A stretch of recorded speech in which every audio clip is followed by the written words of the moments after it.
नमस्कार, बहुत स्वागत है आपका। आपके साथ मैं हूं मृदुल शर्मा। चुनाव आयोग ने आज बिहार चुनावों की तारीखों का ऐलान कर दिया है, लेकिन उपचुनाव की तारीखों का ऐलान 29 सितंबर को होने वाला है। चुनाव आयोग की प्रेस कॉन्फ्रेंस में मुख्य चुनाव आयुक्त सुनील अरोड़ा ने कहा कि 29 सितंबर को चुनाव आयोग की एक बैठक होगी और 29 सितंबर की शाम को ही उपचुनावों की तारीखों का ऐलान कर दिया जाएगा। आपको ये बता दें, मध्य प्रदेश की 28 और छत्तीसगढ़ की मरवाही के साथ देश भर की 66 विधानसभा सीटों पर उपचुनाव होना है, जिसकी तारीखों का ही किया जाएगा। कोरोना काल में पहली बार हो रहे चुनाव में इस बार प्रत्याशी ऑनलाइन नामांकन भी दाखिल कर सकते हैं। डोर टू डोर कैंपेन में प्रत्याशी के साथ 5 से ज्यादा लोग नहीं होंगे। चुनाव प्रचार सिर्फ वर्चुअल होगा। सुबह 7 बजे से लेकर शाम 6 बजे तक वोटिंग होगी। कोरोना मरीज आखिरी घंटे में मतदान करेंगे।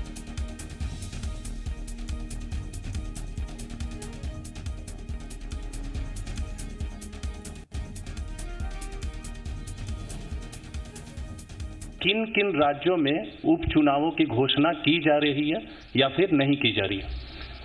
आज क्या तारीख है नीरज जी? 25। 29 और 25 में कितना फर्क है? तो आज उपचुनाव की घोषणा नहीं हो रही है। 29 को ट्यूसडे को ही हो जाएगी शाम तक। In order to further decongest polling spaces and allow more free movement of the voters, polling time has been increased. Polling time has been increased by 1 hour. Polling will now be held from 7 a.m. to 6 p.m. instead of 7 a.m. to 5 p.m. earlier. However, this will not be applicable to the left-wing affected areas. Nomination form and affidavit can now be filled up online and printout submitted to RO. Offline is also allowed, but online is also been introduced. Besides all this, security money can also be deposited through online mode. Candidates can also seek electoral certification digitally. The number of persons accompanying a candidate for submission of nomination has been restricted to 2. I repeat 2. And the number of vehicles shall be restricted to 2. I repeat 2. Door-to-door campaigning has been restricted to 5 persons, including the candidate. Road shows are allowed, subject to the convoy being broken after every 5 vehicles. All election meetings and gatherings will have to adhere strictly to the health and safety protocols and shall be monitored at all levels by the election and health machinery in the field in the various districts of Bihar. 29 तारीख को ही उपचुनावों की तारीखों की घोषणा की जाएगी, लेकिन पहले ही बिहार चुनाव की घोषणा से ऐसा लग रहा है कि चुनाव में कोविड प्रोटोकॉल फॉलो करना होगा। रुख करेंगे, 2 सहयोगी हमारे साथ जुड़ गए हैं। प्रमोद मेरे सहयोगी भोपाल से हमारे साथ जुड़े हैं और शैलेंद्र हमारे साथ ग्वालियर से जुड़ गए हैं। सबसे पहले मैं प्रमोद आपके पास आ रहा हूं, क्योंकि 29 तारीख को ही घोषणा हो जाएगी कितने चरण में, कहां पर किस हिसाब से चुनाव होना है, उपचुनाव। इस पूरी प्रक्रिया को लेकर चुनाव आयोग की तरफ से क्या कुछ जानकारी आपके पास पहुंची है, राज्य स्टेट के पास से?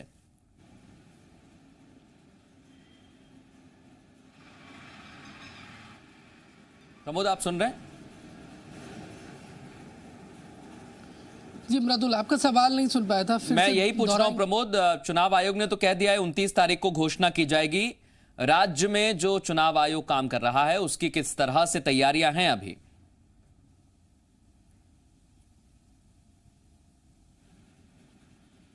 देखिए, जो इलेक्शन कमीशन है वो अपनी तैयारियों पर जुट गया है। पिछले दिनों जो 19 जिलों के कलेक्टर हैं और एसपी हैं उनसे वीडियो कॉन्फ्रेंसिंग के जरिए चर्चा हुई थी और तमाम जो कोरोना के बीच में तैयारियां, कैसे चुनाव को संपन्न कराया जाए, वो तैयारियों में जुटे हुए हैं।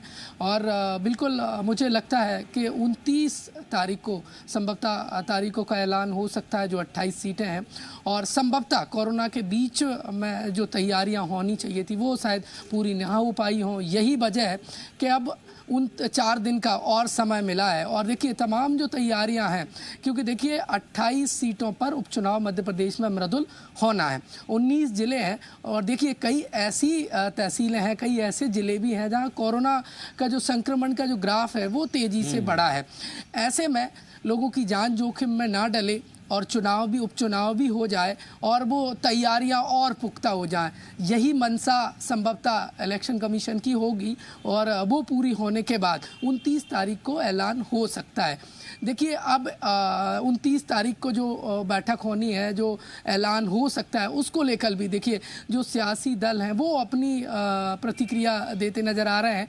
कांग्रेस नाराज है और खफा है और कह रही है कि तारीखों का ऐलान हो जाना चाहिए था मृदुल, लेकिन नहीं हुआ है और साफ तौर पर कह रही है कि बीजेपी और समय चाहती है और जो उपचुनाव वाली जो सीटें हैं वहाँ पर कुछ और उनके दौरे होंगे। यही वजह है कि चुनाव आयोग बीजेपी के दबाव में काम कर रहा है। कांग्रेस आरोप लगा रही है और साफ तौर पर, और बीजेपी की यदि हम बात करें तो बीजेपी की तरफ से देखिए मुख्यमंत्री ने से जब सवाल किया गया चुनाव की तारीखों को लेकर तो उन्होंने कहा कि हम काफ़ी दिन से तैयार हैं, हमारी तैयारियां पूरी हैं, हम इंतज़ार कर रहे हैं कि कब चुनाव हो।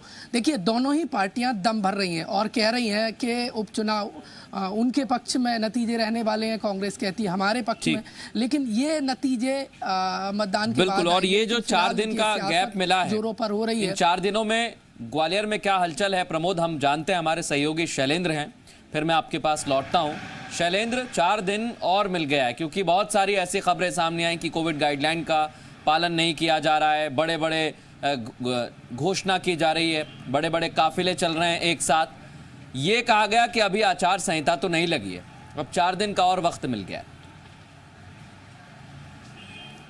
देखिए बिल्कुल आपने ठीक कहा। जिस तरीके से ग्वालियर चंबल संभाग की 16 सीटों पर उपचुनाव होने हैं और बीजेपी और कांग्रेस दोनों ही इन पर दमखम लगाकर जुटी हुई है, चाहे मुख्यमंत्री शिवराज सिंह चौहान, नरेंद्र सिंह तोमर और ज्योतिरादित्य सिंधिया की बात करें या कमलनाथ या उनके जितने भी पूर्व मंत्री हैं उनकी बात करें। हर सीट पर पहुँचने की कोशिश की गई है आचार संहिता लगने के पहले, और कहीं ना कहीं जो 15 साल वर्सेस 15 महीने का जो कैंपेन है वो यहाँ जो कांग्रेस चला रही है, लेकिन बीजेपी का पूरा फोकस जो है वो 15 महीनों पर है। कर्ज माफ़ी है और उसके अलावा जो बेरोजगारी का मुद्दा है वो सबसे ज़्यादा बीजेपी के निशाने पर है कमलनाथ सरकार। तो जिस तरीके से शिवराज सिंह चौहान की यहाँ ताबड़तोड़ रैलियाँ हुई, कल भी वो ग्वालियर के डबरा में एक कार्यक्रम में शामिल हुए, उसके बाद देर रात उन्होंने ग्वालियर चंबल संभाग के संभागीय कार्यालय का भी उद्घाटन किया।